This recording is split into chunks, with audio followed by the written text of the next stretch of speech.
Οι φράουλες είναι ακριβές. Η Ιωάννα είναι στη λαϊκή και ψωνίζει. Καλημέρα, Γιάννη. Καλώς την κυρία. Ωραία πορτοκάλια αυτά εδώ. Μέρλιν. Εξαιρετικά. Πόσο? 40 λεπτά το κιλό. Λοιπόν, θέλω 2 κιλά. Α, βλέπω και φράουλες. Καλές. Πολύ ωραίες. Πόσο πάνε? 4 και 40 το κιλό. Καλέ, πολύ ακριβές είναι. Όχι και ακριβές. Πρώτη μέρα σήμερα. Θέλω λίγες. Για τα παιδιά δηλαδή. Πόσες θέλετε?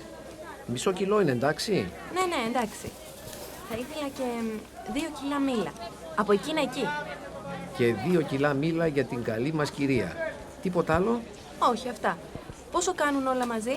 Λοιπόν, τα πορτοκάλια 80 λεπτά, οι φράουλες 2 και 20 και τα μήλα 1 και 10. Όλα μαζί 4 και 10. Έχω 20. Δεν πειράζει. Τα ρέστα σας.